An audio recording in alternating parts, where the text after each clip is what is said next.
Dernier élément. Une pratique qui nous aide à marcher de la voiture gratuite jusqu'au parking. Ce n'est pas un prix qu'on est en train de payer. C'est une action qu'on est en train de mener pour expérimenter le don de celui qui a payé le prix. Honorer Dieu avec ses revenus par des sacrifices. Il y a une dimension dans le prophétique. Ce n'est pas la prière qui donne accès à ça. La marche qu'il faut emprunter, c'est-à-dire ce qu'il faut faire pour aller expérimenter la dimension. Ce n'est pas prier, ce n'est pas jeûner. Ce n'est pas la prosternation. C'est donner. Donner. Vérifions dans la parole. Proverbe 3, verset 9. Proverbe 3, verset 9. Honore l'Éternel avec tes biens et avec les prémices de tout ton revenu. Honore l'Éternel avec tes biens. Ma génération est en train de se spécialiser dans le fait d'honorer l'Éternel avec des chansons. Ma génération est en train de se spécialiser d'honorer l'Éternel avec des belles paroles. Dieu dit, honore l'Éternel avec tes biens. Maintenant, est-ce que vous savez que si Dieu te donne une prophétie claire, il t'a honoré. Si Dieu te donne une prophétie claire, il t'a honoré. Pourquoi quand de simples êtres humains qui sont célèbres nous appellent pour nous saluer, ou bien nous visitent, on dit je me sens honoré? Pourquoi quand un être humain nous parle, on dit qu'on est honoré, qui est célèbre? Et quand Dieu te parle, chaque parole de connaissance vraie, chaque prophétie vraie que Dieu te donne est un honneur qui te fait.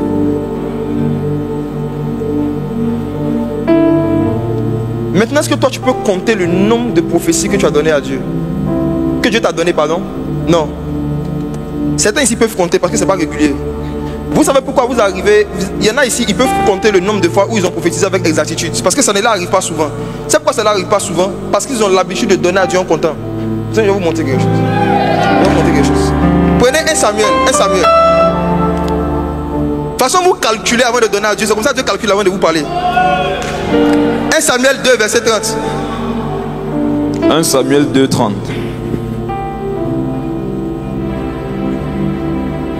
C'est pourquoi, voici ce que dit l'Éternel. Il dit quoi? Le Dieu d'Israël. J'avais déclaré que ta maison et la maison de ton père marcheraient devant moi à perpétuité. Et maintenant, dit l'Éternel, loin de moi, car j'honorerai celui qui m'honore, mais ceux qui me méprisent seront méprisés. Dieu n'honore pas ceux qui vont à l'église, il honore ceux qui l'honorent. Et il dit de l'honorer avec tes biens. On fait comment? Dieu dit, j'honorerai celui qui m'honore. Celui qui me méprise sera méprisé. Mes frères, que ce verset vous aide à ne pas croire dans le fait que si Dieu a donné une prophétie sur votre vie, ça va forcément se réaliser. Il dit, j'avais dit, moi l'Éternel, que j'allais marcher avec toi et la maison de ton père. C'est moi, il dit non, il ne fait plus.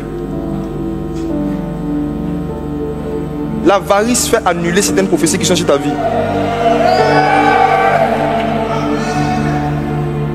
Dieu dit, j'avais dit que j'allais marcher à perpétuité. Non, maintenant c'est moi-même qui ai dit, j'ai dit loin de moi, qui va me mettre en prison? Dieu peut dire, je vais t'utiliser dans tel domaine. Et puis à cause d'un comportement où tu ne l'honores pas, Dieu va dire, c'est moi qui ai dit qu'il allait t'utiliser, il ne t'utilise plus. Ne croyez pas aux fables que les gens disent, Dieu ne se répond pas de ses appels. Comprenez bien le contexte du verset. Dieu ne se répond pas de ses dons et de ses appels. Je vous demande pardon, méditez bien. Le contexte, on parlait d'Israël. L'appel dont on parlait là, ce n'est pas l'appel au ministère, dans le contexte. Dieu avait appelé Israël à être la nation par laquelle il allait faire connaître le salut. Il ne s'est pas repenti de ça. Mais voici un verset ici où Dieu a dit, bon, j'avais dit que j'allais t'utiliser toi et la maison de ton père. C'est fini, j'annule. Vous pensez que Dieu ne peut pas annuler ce qu'il compte faire avec vous? Je vous donne un deuxième exemple dans la parole. Allons dans le Nouveau Testament. Jésus réunit les apôtres et puis il leur dit aux 12, à la fin du monde, il y aura 12 trônes. Et vous serez assis sur les 12 trônes pour juger les 12 tribus d'Israël. Les 12, est-ce que Judas n'était pas dedans? Il était dedans. Est-ce que Judas n'avait pas son trône qui l'attendait? Si. Mais à la fin du monde, il sera assis là-bas? Ok. Dieu ne se répond pas de ses appels.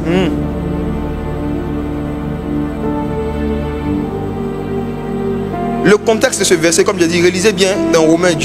Paul parlait de l'histoire d'Israël qui avait été choisie comme nation principale par laquelle Dieu allait se révéler aux autres nations. Dieu n'a pas changé cette mission-là. C'est pourquoi le Messie était juif. La première église était composée que d'Israélites.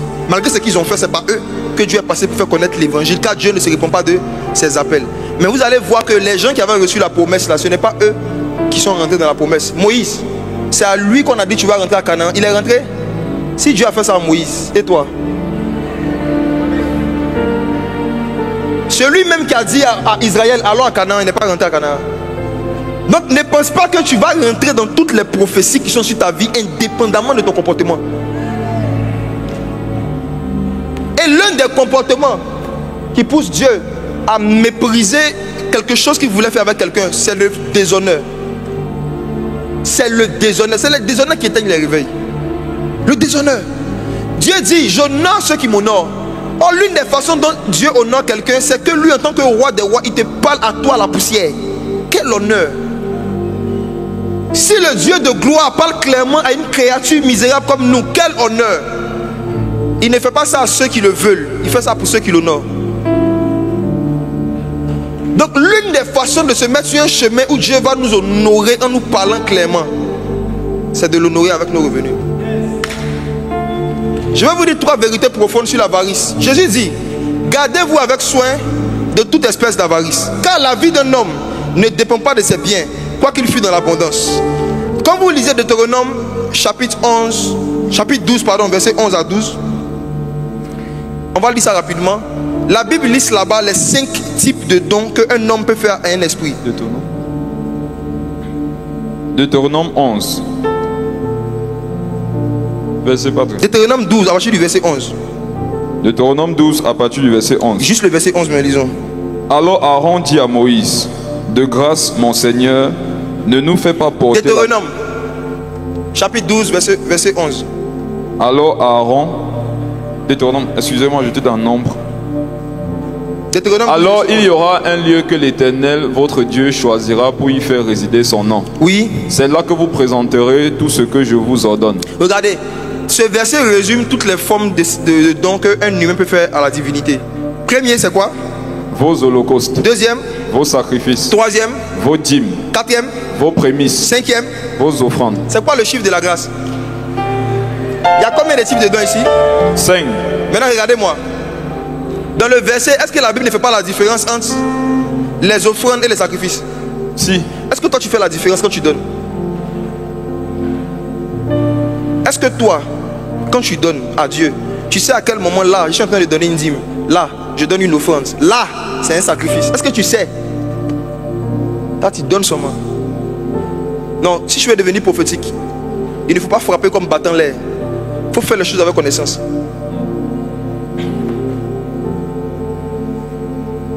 On fait une offrande pour remercier une divinité. On fait un sacrifice pour invoquer une divinité. L'offrande est un acte de culte. Le sacrifice est un acte d'invocation. Mes frères et sœurs, on conserve les grâces et on les multiplie en faisant des actions de grâce. On ne paye pas des prix pour avoir la grâce, mais on paye un prix pour la conserver. Et le prix en question, c'est quoi? C'est l'honneur. Et ce n'est pas à nous de choisir comment on veut honorer Dieu. Dieu a dit dans sa parole de l'honorer avec nos biens. Donc Dieu a été tellement clair sur la façon dont il souhaite qu'on fasse les choses pour lui. L'époux, hier, pasteur lors de l'ombre, on a parlé. Un serviteur ne fait pas ce qu'il aime pour son maître. Tu dois connaître ce que lui il aime. Et les choses que Dieu aime. Dieu aime les prémices, il aime les offrandes, mais il aime aussi les sacrifices. J'ai découvert quelque chose dans le sacrifice qui est plus puissant que les offrandes ordinaires. Les sacrifices invoquent la présence d'une divinité. Même dans l'occultisme, quand des gens veulent que certains esprits viennent agir à un certain niveau dans la vie de certains hommes, ils leur demandent de faire quoi? Ce truc-là est omniprésent partout. Sacrifice, sacrifice. J'ai fait une étude dessus et j'ai vu quelque chose dans le livre des Actes. Je me suis demandé si la culture de faire des sacrifices à Dieu est finie avec la mort de Jésus. Est-ce que comme Jésus s'est sacrifié pour nous, il a versé son sang, Dieu ne s'attend plus à ce que nous on fasse des sacrifices? Ce que j'ai découvert m'a choqué. En fait, Jésus a versé son sang et il est mort pour nous Pas pourquoi on arrête les sacrifices. Bien au contraire, il a fait de nous un peuple de sacrificateurs. En fait, non. C'est dans la nouvelle alliance, c'est maintenant que le sacrifice commence. Avant, les sacrificateurs, c'était les hommes seulement. Les soeurs n'étaient pas dedans. Les soeurs, aujourd'hui, nous tous, on est dans le même bateau. Yeah. Jésus voulait tellement beaucoup de sacrifices qu'il a allégé les conditions pour devenir sacrificateur. Il a mis les soeurs dedans parce qu'elles sont beaucoup, il veut beaucoup. Le rôle du sacrificateur était d'offrir chaque jour des sacrifices à Dieu dans le tabernacle. Il n'y a pas un sacrificateur qui ne fait pas de sacrifices. Ça n'a pas de sens. En fait, non. Un sacrificateur qui ne fait que des offrandes, c'est un animateur. Un sacrifice qui ne fait que des offrandes, c'est un animateur. On lui a donné même le nom de sacrificateur parce que c'est ce qu'il fait en majorité. On sacrifie quoi dans la nouvelle alliance? Jésus a sacrifié son corps et notre sang et son sang. Il nous demande de sacrifier un ensemble de choses. Pour savoir, il faut lire le livre des Actes. Quand l'esprit de prophétie est descendu sur ceux qui étaient chrétiens avant nous, ils ont sacrifié quoi? Lisons. Actes. Chapitre 4, verset 33 à 37. Je me rends compte que plus on devient prophétique, plus notre sens de l'honneur augmente. Donc le sens de l'honneur qu'on a se voit dans le niveau de sacrifice qu'on fait pour les choses de Dieu. Notre prédisposition à honorer Dieu avec nos biens révèle en fait le niveau d'honneur qu'on donne à Dieu. Acte chapitre 4, allons-y. Acte 4, à partir du verset 33. Oui. Les apôtres rendaient avec beaucoup de force témoignage de la résurrection du Seigneur Jésus. Et une grande grâce reposait sur eux tous, car il n'y avait parmi eux aucun indigent. Tous ceux qui possédaient des champs ou des maisons les vendaient, apportaient le prix de ce qu'ils avaient vendu et le déposaient aux pieds des apôtres. Et l'on faisait des distributions à chacun selon ce qu'ils avaient besoin. Verset 36 à 37. Joseph, surnommé par les apôtres Barnabas, ce qui signifie fils d'exhortation, lévite originaire de Chypre, vendit un champ qu'il possédait, apporta l'argent et le déposa aux pieds des apôtres. Mes frères, quand l'esprit de prophétie est descendu, ce que l'esprit de prophétie a poussé les premiers chrétiens à faire, c'est de faire des sacrifices. Ce qu'on décrit ici, est-ce que ça c'est offrande? Ce sont des offrandes. Des gens qui vendent tout ce qu'ils ont pour donner ça dans l'œuvre de Dieu. Des gens qui prennent tout ce qu'ils ont pour donner à Dieu. Parce qu'ils venaient de rencontrer l'esprit de prophétie. Et l'esprit de prophétie leur a donné l'esprit d'honneur. Et l'esprit d'honneur les a poussés à honorer Dieu avec leurs biens. Et toi? Tu donnes à Dieu comment? Les offrandes sont tirées de notre superflu. Les sacrifices, c'est prendre ce qui te reste pour vivre.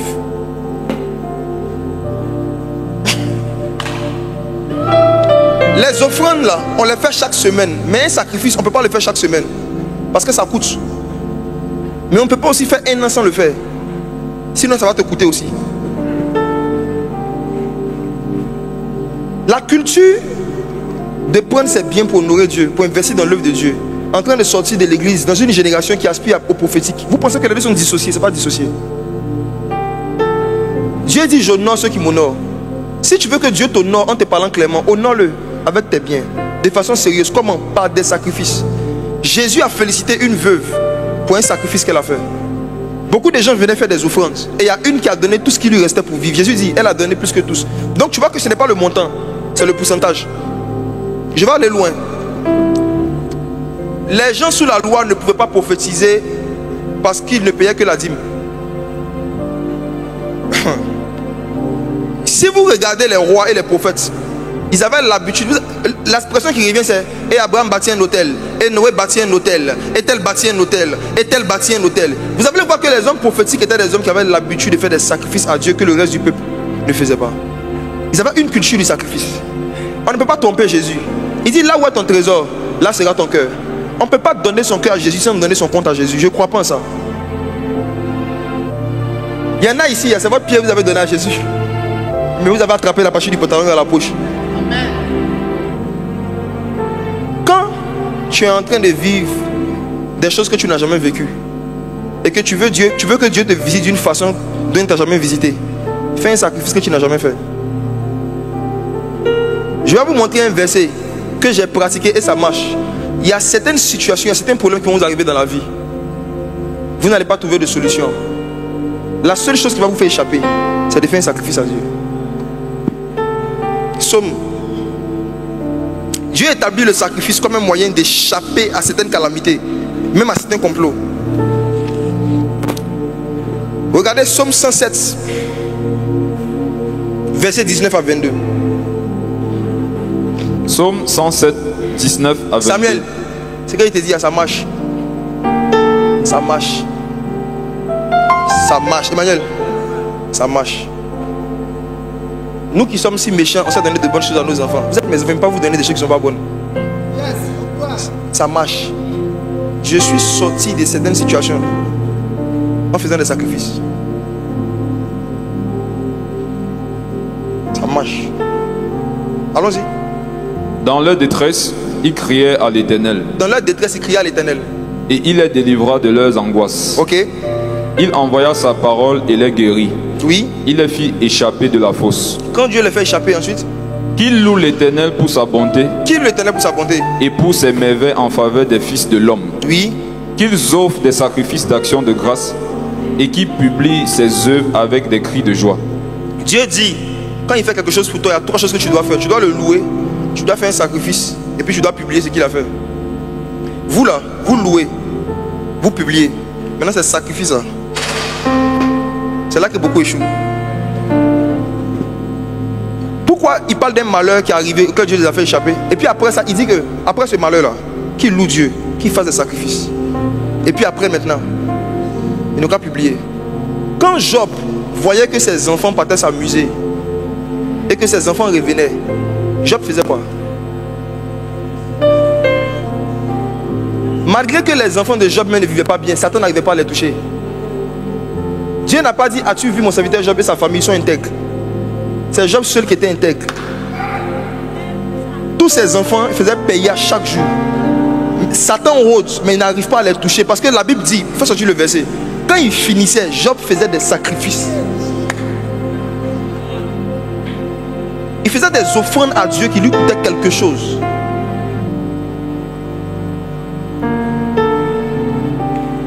J'ai déjà vu dans les services prophétiques quelqu'un qui vient avec son enfant malade. Je veux prier, Dieu me dit, ne prie pas pour l'enfant, je ne vais pas le guérir. Ça m'est arrivé 2 fois. Je dis pourquoi? Dieu dit, j'ai dit à cette femme de faire un sacrifice, de prendre une partie de son argent, donner à l'église. Elle n'a pas fait, c'est pourquoi la maladie est là. Elle va prendre l'argent pour le soigner, il faut la laisser qu'elle parte à l'hôpital. J'ai déjà vu ça 2 fois. Quelqu'un vient avec sa maladie, Dieu dit que cette maladie c'est le fruit de son avarice. L'argent que tu ne veux pas donner à Dieu, tu vas donner ça au médecin.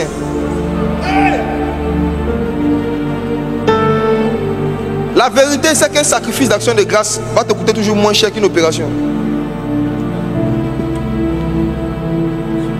Dieu est attristé et en colère quand il y a un certain niveau d'avarice qui est dans la vie de quelqu'un à qui il a donné un certain niveau d'onction.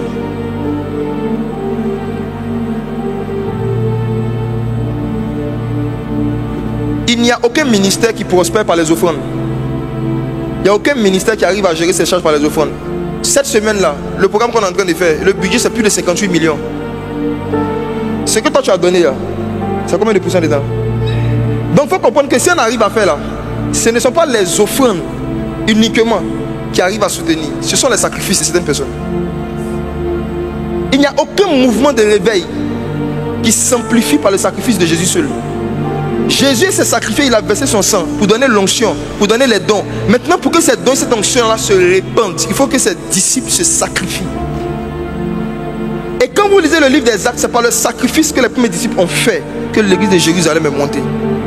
Et il n'y avait pas d'indigents au milieu d'eux.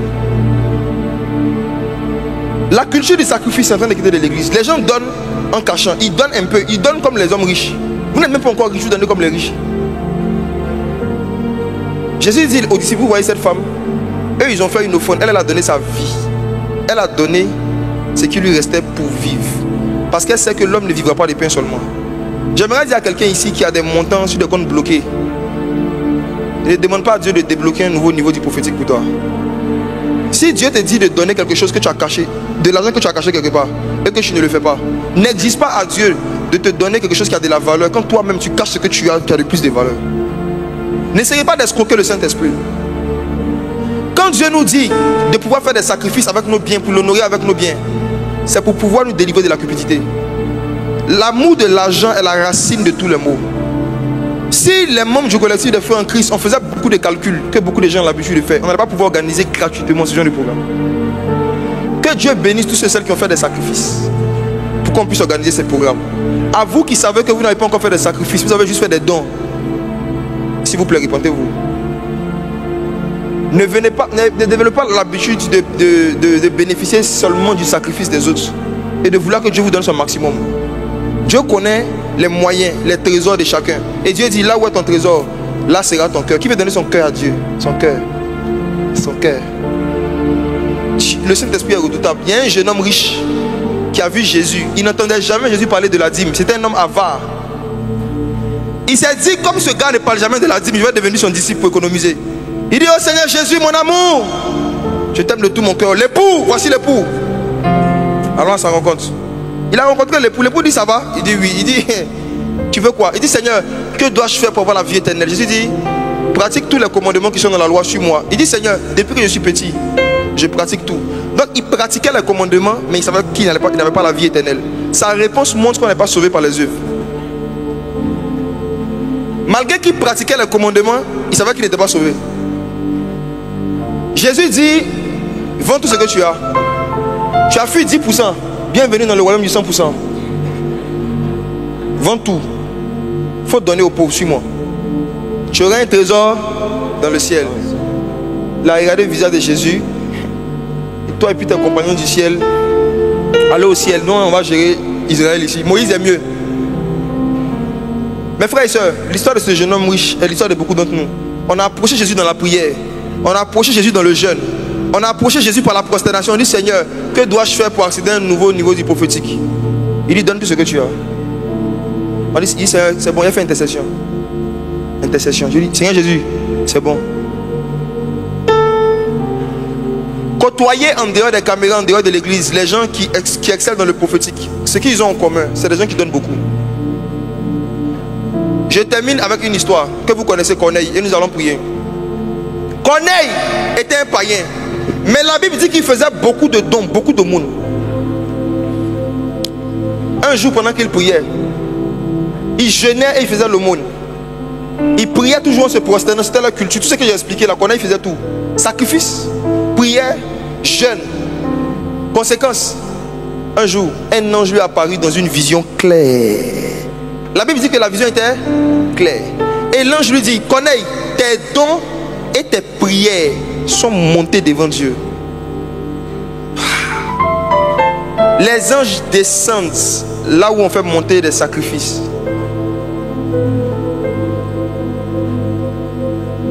Les anges descendent là où on fait monter des prières et des dons. C'est là qu'ils descendent. Il y a une atmosphère dans laquelle l'esprit de prophétie est à l'aise. C'est l'atmosphère des sacrifices. On va prier, tenons-nous debout.